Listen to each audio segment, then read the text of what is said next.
So last month I decided to replace some of my most used apps and the stock apps on my Android phone with Microsoft Android apps. And honestly, that wasn't a bad idea. And it wasn't as bad as I thought it was going to be. Today I want to talk to you about my experience using a Microsoft version of Android phone, if you will. Before we get started, let's talk about the apps I replaced. I went from Gmail to Microsoft Outlook, Nova Launcher to Microsoft Launcher, Brave browser to Edge browser, Todoist to Microsoft ToDo, Google Drive to OneDrive, Android Messages to Microsoft SMS Organizer, Google Keep to Microsoft OneNote, Google Search to Bing Search, and finally, the hardest one was Google Assistant to Cortana. I mean, I literally control every single switch in my apartment with Google Home devices, so saying it was hard to give up Google Assistant for me is an understatement. Although I have used some of these apps in the past, but I never gave up on Google Assistant completely, and I didn't depend on the Microsoft services exclusively. But after a month of using Android apps by Microsoft, I can sum it up as not bad. I mean, except Cortana. Cortana is just bad. I mean, there's no other way to spin it. Everyone bashes Bixby and Siri, but they can sweep the floor with Cortana. Half the time Cortana doesn't even understand me. I don't know if that's my accent or the fact that Cortana just sucks. So I deleted Cortana after a day of using it. Keeping up with the negative tone, let's talk about Bing Search. Honestly, Bing Search is also pretty bad. I know Google has so much data on me that definitely helps them a lot, but Bing still needs to step up their game. They have one thing going for them for sure. They have a pretty good speed test tool, and that's about the only thing. The search results for most obvious things are usually there, but I mean, if you're trying to find something very specific, then you're better off using the same phrase in Google. I tried to use the Microsoft News app, but I found it redundant because Bing Search itself has a news section in it, so I just used that instead. Although the feature set is not as advanced, but the basics are covered. All the news stories are categorized. You can bookmark the stories to read later. And you also have a reading mode. Similar to Google Lens, Bing Search has an ability to convert images to text, but for that you'll have to commit the ultimate crime and make Bing your default assistant. I mean, I tried it and switched back to Google Assistant right away. Now let's talk about Microsoft Launcher. Honestly, it's inspired from Pixel Launcher, and that's not a bad thing. It might not be obvious at first because of all the Microsoft bells and whistles, but after using it for a while, which basically means after disabling all the Microsoft crap, the similarities became more prominent. Unlike Pixel Launcher though, this launcher offers endless customization options. It supports icon packs, you can resize the icon grid, you can resize the icons themselves, customize the gestures, back up your home layouts. Basically has everything except the ability to disable this eyesore in the app drawer. But overall, I would like to say I did not necessarily miss Nova Launcher, but I don't plan on sticking with this launcher for now. Just because I'm so comfortable with Nova Launcher and I know how it works, I'll be switching back to Nova Launcher. But for someone who's trying to find a launcher application, I think Microsoft Launcher is worth trying for sure. So here's a good one. When I started downloading Microsoft apps, I found out that Microsoft has an SMS client. It's pretty good for what it offers, actually. It declutters your messages by dividing them into 3 large buckets. This way, your personal conversations are separate from the two-factor authentication codes, the carrier messages, or whatever else you have in your messages.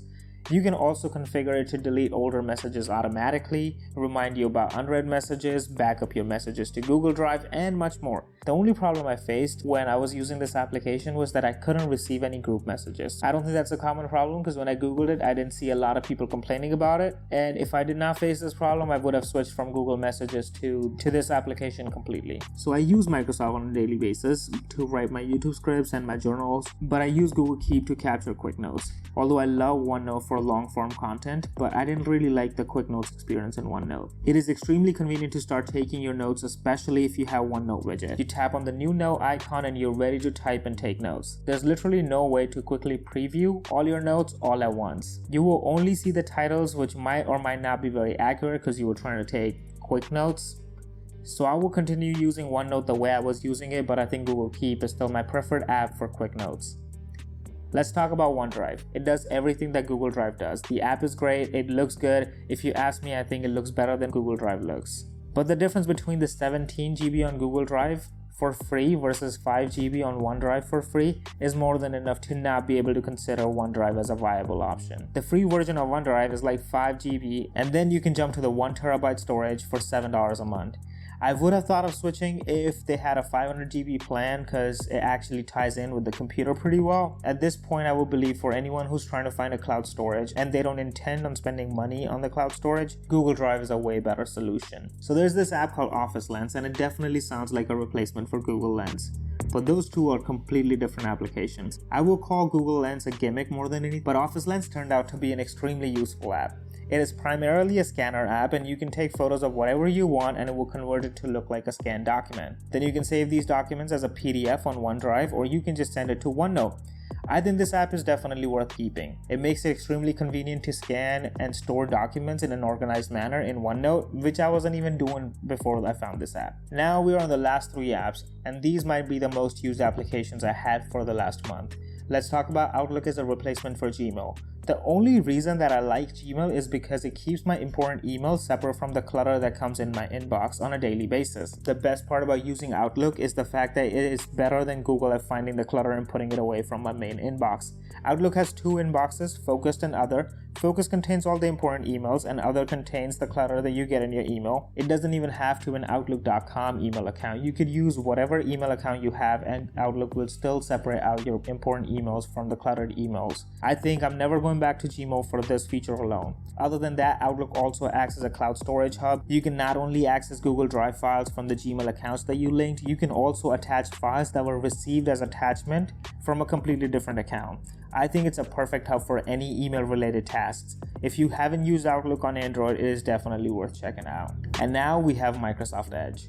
I was not expecting a whole lot from this app. I mean, knowing the history of Microsoft and browsers, I was under the impression that this is going to be the worst browser ever. I mean, Microsoft Edge is a decent browser with all the basic functionalities that one would expect from a modern browser, and then some. It has an inbuilt ad blocker, and it can go all out and block all the ads if you wanted to. You can ask the browser to read out the web pages to you. I think that's a pretty neat feature. And the best feature in my opinion is the ability to share links between the phone and Windows 10 computers. If you're someone who doesn't really like Chrome and is looking for a substitute, you should definitely try Edge browser by Microsoft. Finally, let's talk about Microsoft To-Do. This was the hardest one for me. In one of my other videos, I showed you how all my life is completely dependent on Todoist. So switching my task manager is not only hard because I have so much stuff to move, but these apps are also so different from each other. Microsoft To-Do has a lot less features compared to what Todoist offers. Let's talk about the similarities first. Microsoft To-Do has a list to group tasks. You can group the lists under folders, and lastly, you have predefined filters. When you create a task, you have an ability to add subtasks, you can add reminders, add due dates,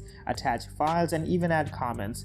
You can also create recurring tasks with the repeat option. Overall, Microsoft To-Do is a decent task manager in a vacuum, but if you compare to other free apps that are on the market right now, there's a whole lot that this app needs to offer before it becomes relevant. The one feature that I missed most from Todoist is the natural language ability. In Todoist, if you know the keyboard shortcuts, you can add a task with projects, dates, labels, and time without ever fiddling with various menus. I think having to go through each item individually added friction to the process of creating tasks, and I didn't get as much done as I would have if I had Todoist. If you're looking for a simple task manager, something that does the very basics, I think Microsoft To-Do is a good application, but you should definitely check out Todoist before you make your mind on Microsoft To-Do. Lastly, I wanted to mention almost all Microsoft apps have some form of a dark mode, and I really appreciate the developers who took the time out to add something as pretentious as just a dark mode. I personally love it. I know most people don't care about it. Anyways, if you like this video, please hit the like button. Thank you for watching. This is Geet.